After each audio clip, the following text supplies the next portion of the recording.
তো সবাইকে জানাই জামাই ষষ্ঠীর অনেক শুভেচ্ছা, অনেক ভালোবাসা। অনেক জামাইরা যাচ্ছে, আমরাও বল্টুর বাবা আর আমি রেডি হয়ে বেরিয়ে পড়েছি। পেছনে আছে বল্টু বাড়ি। তো বাইরে এত গরম আর এত রোদ্দুর, তাই একটু রাস্তার মাঝখানে ব্রেক নিচ্ছি। আর জামাই ষষ্ঠীর স্পেশাল মিষ্টি, জামাই মিষ্টি নিয়ে চলে এসছে। এই দেখো, এগুলো কি রসগোল্লা না রাজভোগ? তো রাজভোগ নিয়ে নিয়েছি। রাজভোগ তো এগুলো জামাই ষষ্ঠীতে গেলে তো নিতেই হবে। হ্যাঁ, দই আর দই দোকানে ফুরিয়ে গেছে, দোকানে দই নেই। এক দোকানে ছোট ছোট 500 দই ছিল, তাই দুটো তিনটে নিয়েছি। মিষ্টির দোকানে কি ভিড়, মিষ্টি নিতেই আধা ঘন্টা লেগে গেল। তারপরে রাস্তায় বেরিয়ে যে এত ভালো লাগছে, জামাইরা সব বাইক নিয়ে হু করে দৌড়াচ্ছে, সব কি সুন্দর ড্রেস সেই জন্য আমরাও একটু তারপরে আমি আমার গরমের মধ্যে চুল ছেড়ে বেলা করে বেরিয়েছি, মানে গুছিয়ে রেডি হতে বেরোতে। এখন কটা বাজে জানো? 12টা বাজে 20 মিনিট বাকি। তো আমরা এই সবেমাত্র বেরোলাম, আর গরম, প্রচন্ড গরম লাগছে। আর তার মধ্যে বল্টু বানি আবার সকালবেলা তেমন কিছু খাইনি, রাস্তায় বেরিয়ে বায়না করছে। বল্টু খাবে না কিছু, বল্টু স্নান করে বেরিয়ে গেছে, রাস্তায় চিরুনি দিয়ে মাথা না রাস্তায় বেরিয়ে বায়না করছে।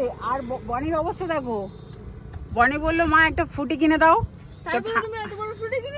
ঠান্ডা ঠান্ডা ফুটি খাবো, তো আমি শার্ট করে দোকানে চলে গেলাম। ঠান্ডা ঠান্ডা ফুটি এখনো ঘাম পড়ছে, এটা একটু করে খাবো।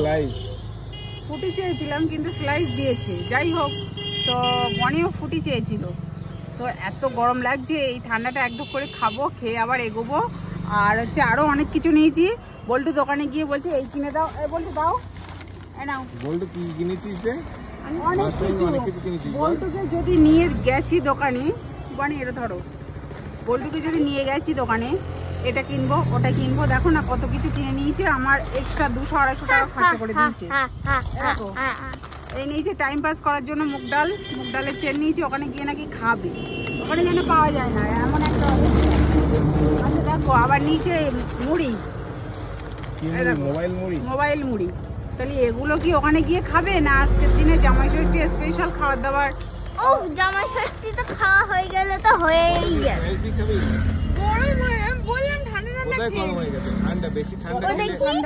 বেশি ঠান্ডা খেলে আবার ঠান্ডা লেগে যাবে। আর এই দেখো, এটা আমি স্পেশাল লেস নিয়ে নিয়েছি, পরে খাবো ওখানে।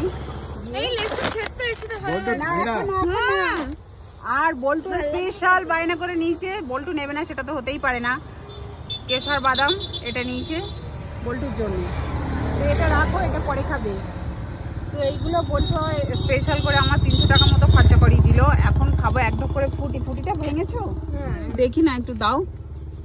ও প্রচন্ড গরম আজকের দিনে, এত গরম। তবে কি জানো তো, বৃষ্টি হচ্ছে না, এই একটা ভালো। কিন্তু কারণ বৃষ্টি হলে না সব জামাই ষষ্ঠীতে যদি গরম না হয় কাঁঠাল পাকবে না। হ্যাঁ, বৃষ্টি হলে সব শাড়ি টাড়ি সব লেটকে চেটকে যায়, বিরাট অসুবিধা হয়। তো গরম আছে ঠিক আছে, একটু ঘামছি, কিন্তু অসুবিধা নেই। সবাই যাচ্ছে দেখে খুব আনন্দ হচ্ছে, মজা হচ্ছে, আমরাও যাচ্ছি। তো এখনো পৌঁছাতে আমাদের মোটামুটি কতক্ষণ লাগবে? এখনো আধা ঘন্টা লেট হবে এখনো। তো এখন ফুটি খেয়ে এগোবো। তো সবাই জামাই ষষ্ঠী খুব ভালো করে কাটাও, খুব ভালো করে কাটাও। আর হচ্ছে খাওয়া দাওয়া ঠিকঠাক করো, গরমে যেন কেউ অসুস্থ হয়ে না পড়ো। আর আমরাও ঠিকঠাক করে অল্প অল্প করে খেয়েও, যাতে কোনো সমস্যা না হয়, সবাই সুস্থ থাকে, আবার সুস্থভাবে বাড়ি ফিরতে পারে, এটাই চাইবো। তো চলো যাওয়া যাক জামাই ষষ্ঠীর। টাটা জামাই ষষ্ঠী, বল্টু বানি যাচ্ছে মামার বাড়িতে। আমরা খাবো না তো, এত বেলা হয়ে গেছে, দিদুনের রান্না সব কমপ্লিট হয়ে গেছে, এখন আমরা পৌঁছাতে পারিনি। জামাইয়ের ড্রেসটা একটু দেখিয়ে দিই। হ্যাঁ অবশ্যই, জামাই ষষ্ঠী জামাইয়ের ড্রেস না দেখালে হয়? জামাইয়ের এই পুরানো একটাই ড্রেস, মানে প্রচুর পাঞ্জাবি, কিন্তু ও লোক পরবে না, এটাই পরেছে। গরমে ঘেমে ভিজে গেছে অলরেডি, জামা পুরো ভিজে গেছে, এত গরম। তো এনাও ফুটি খাও, এক ঢোক ফুটি খাও, ভালো লাগবে। ঠান্ডা আছে কি দেখো? গরম হয়ে গেছে? ঠান্ডা না, ঠান্ডা আছে, যথেষ্ট ঠান্ডা। ঠান্ডা হয়নি, মোটামুটি। আমি খাবো। বিশাল ঠান্ডা হয়ে গেছে তা না, মোটামুটি একদম পারফেক্ট আছে, পারফেক্ট। তাই তো, ম্যাচিং কালার। ও আমি এই শাড়িটা পরে নিয়েছি, আমার কেমন লাগছে অবশ্যই জানিও। শাড়িটা পরে আমার কেমন লাগছে, একদম নতুন শাড়ি। তো ব্লাউজটা পুরানো, কিন্তু শাড়িটা নতুন। আর প্রচন্ড মার গরমে একটু অসুবিধা হচ্ছে। তো চলো যাওয়া যাক। চলো আবারও একবার সবাইকে জামাই ষষ্ঠীর অনেক শুভেচ্ছা, অনেক ভালোবাসা। টাটা।